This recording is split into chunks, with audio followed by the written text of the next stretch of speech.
A gente está na época mais feliz do ano. Mas por que eu ainda me sinto infeliz? Essa época é uma época que tem muito preconceito com os emos, com os góticos, com os deprimidos.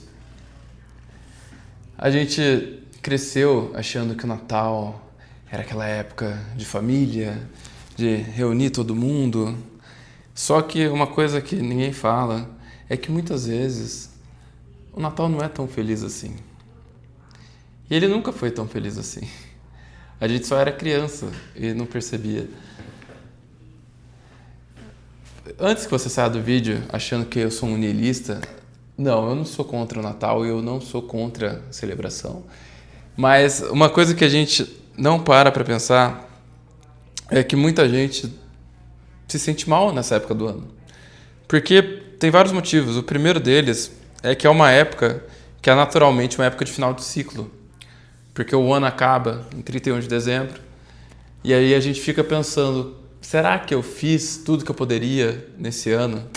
Será que eu conquistei o que eu queria conquistar? E a cada ano que passa, a gente vai pensando, nossa, mas esse ano passou muito rápido. E cada ano parece que ele passa mais rápido ainda. E tem razões científicas para isso. Mas também tem razões muito psicológicas para isso, né?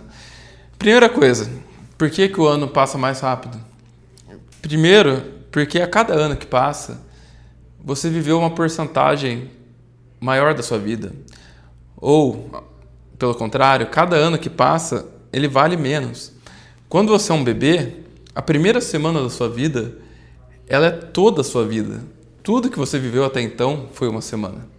Quando você faz um ano, aquele ano foi tudo que você viveu até então. Mas aí, no seu segundo ano, aquele ano foi só 50%. No quarto ano, foi 25%. No 10º ano, um ano é 10% da sua vida. Aos 20 anos, um ano são 5% da sua vida. Aos 50 anos, 2%. Então, tem um lado que ele é puramente matemático, que a cada ano realmente é uma porcentagem menor de tudo que você já viveu. E ainda, quando a gente é criança, toda coisa que a gente faz, toda experiência é uma coisa nova. Então você está sempre aprendendo. Você vai no parque pela primeira vez, você sente o vento pela primeira vez, você vai na balança pela primeira vez, você cai e se machuca pela primeira vez, a pomba caga em você pela primeira vez. Só que quando você tem 30 anos, boa parte dessas experiências já foi. Você já passou por muita coisa. Você já amou e foi amado. Você já teve seu coração partido. Você muitas vezes já foi traído. Você perdeu pessoas. Você conheceu pessoas novas. Você teve um bom emprego ou não. Você foi demitido. Você viajou ou não e se ressentiu porque não viajou. Você leu vários livros ou se ressentiu porque não leu. Ou ainda leu vários, mas queria ter lido mais. Você viu vários filmes, mas também queria ter visto mais. Você viu várias séries, você viu muitos Reels no TikTok. No TikTok não, no Instagram, no caso. Enfim, você já fez muita coisa. E aí, muitas vezes, você não teve tantas experiências novas nesse ano, tantas experiências memoráveis, porque você está numa rotina. E isso é natural do ser humano, infelizmente, né? A gente é um animal de rotina e a gente acaba entrando em rotinas e geralmente você vai ali do trabalho para casa ou para academia ou você pode até ter uma aula de alguma coisa, mas meio que os dias vão se tornando muito parecidos.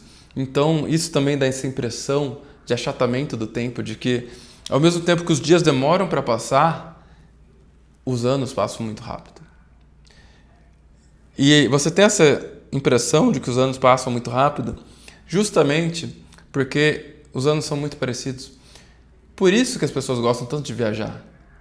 Porque quando você vai para um lugar novo, que você nunca foi, você tem a oportunidade de ser criança de novo.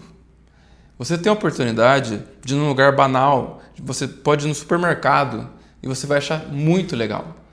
Porque lá vão ter várias coisas que você nunca viu. Vão ter vários produtos que você vai falar, meu Deus, olha que legal. Olha esse energético de blueberry. que eles têm aqui nos Estados Unidos. Olha esse, sei lá, sabe? É que nem quando o gringo vem no Brasil também e eles veem um monte de coisa que a gente acha tão banal. A gente acha tão banal ter água de coco em qualquer lugar ou ter caldo de cana. E para eles é uma coisa mágica, sabe? Esse negócio da capivara virar um grande símbolo, uma grande coisa, a capivara, essa praga urbana que a gente tem aqui no Brasil, que todo mundo tem medo de passar perto porque acha que vai pegar febre maculosa. Essa virou um grande símbolo. Todo gringo que veio para cá esse ano, todo gringo que olha o Brasil Core quer saber da capivara. E para o brasileiro, a capivara é um bicho como outro qualquer, como vários outros que a gente vê por aí. Tem tantos bichos mais interessantes no Brasil, não? O jacaré, a onça, tamanduá, mas a capivara, pelo jeitão dela, acabou levando a coroa. Então, isso foi sobre a passagem do tempo. Mas além disso, a gente tem muito isso que foi vendido muito pra gente na mídia, dessa questão da família e de que a gente tem que amar a nossa família. E o problema é que, infelizmente, muitas famílias não merecem ser amadas. São famílias desestruturadas, famílias que renegam os filhos, que nunca deram atenção para esses filhos, os filhos que foram meio jogados no mundo. E aí, às vezes chega num ponto que a pessoa é adulta e ela não, simplesmente ela não quer estar com a família dela, ou ainda, pior ainda, ela perdeu as pessoas muito cedo e não tem com quem passar, ou até a pessoa se mudou para muito longe de casa, e ela está em outro estado, em outro país, e não tem com quem ela passar, ou ela até arranja às vezes, né? Porque às vezes você acaba tornando os amigos daquele outro lugar que você foi morar meio que uma família, longe da família. E acaba sendo muito mais intenso quando você mora fora, por isso também, porque todo mundo está longe, então vocês acabam meio que se juntando e virando uma mini famíliazinha, meio que como se fosse uma série de comédia, assim, Friends, né? Só que, ao mesmo tempo, porque a gente cresceu com isso, a gente fica pensando, mas será que eu não tinha que estar com a minha família? Ou será que eu não tinha que ter uma família de margarina? Ou daqueles filmes americanos de antigamente que a gente via, filme de sessão da tarde, do Natal. Só que a maioria das famílias, na verdade, elas são mais parecidas com a família do Esqueceram de Mim do que com as famílias realmente de filmes de comercial de margarina, sabe? Infelizmente, ninguém é perfeito. De perto, ninguém é normal, já diria Nelson Rodrigues. Ou ainda também o Tolstói, no Ana Karenina, né? Todas as famílias felizes são iguais, mas cada família triste é triste da sua própria maneira. Estou parafraseando.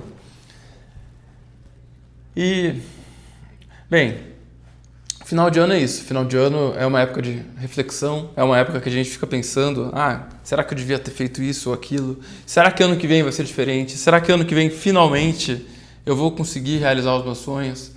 E a realidade é que geralmente não. Geralmente você colocar na sua cabeça que esse marco temporal é isso que vai mudar, é a mesma coisa que você falar que você vai fazer dieta, só que só a partir da segunda-feira. A gente sempre joga as coisas para frente. Eu não tô querendo culpar você ou falar que eu não faço isso, porque eu também faço. Também tem coisas que eu pretendo fazer ou deixar de fazer e eu estou esperando o ano que vem para isso, sabe? Eu estou colocando marcos ali no começo de janeiro para começar a fazer ou deixar de fazer algumas coisas. Todo mundo faz isso.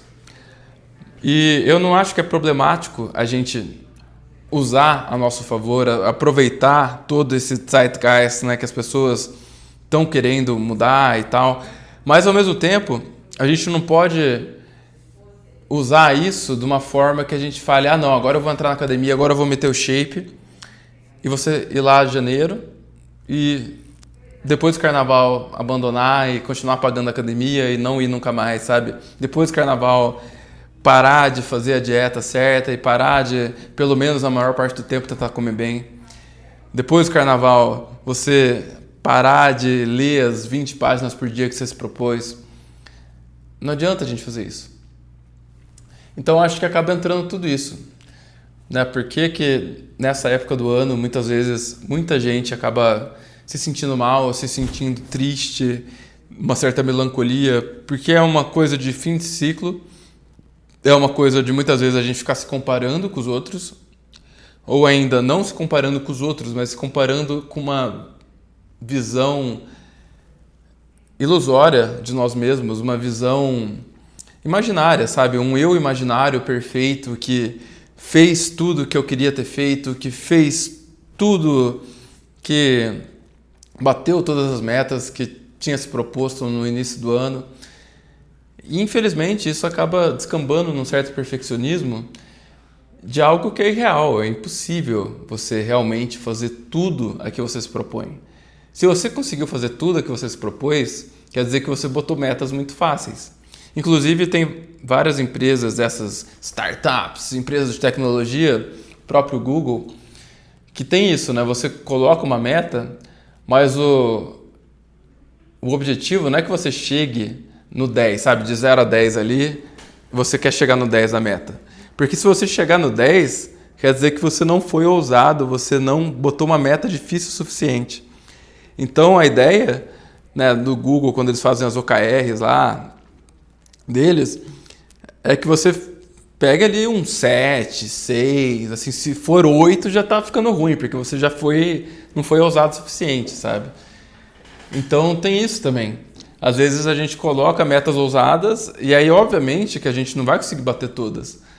E você já tem que fazer isso pensando nisso, sabe? Você já tem que fazer as suas metas de forma que elas sejam ousadas, mas ao mesmo tempo não vá se sentir mal porque você não bateu 100% delas. Porque se você bater 100%, quer dizer que a sua meta simplesmente não era ousada o suficiente.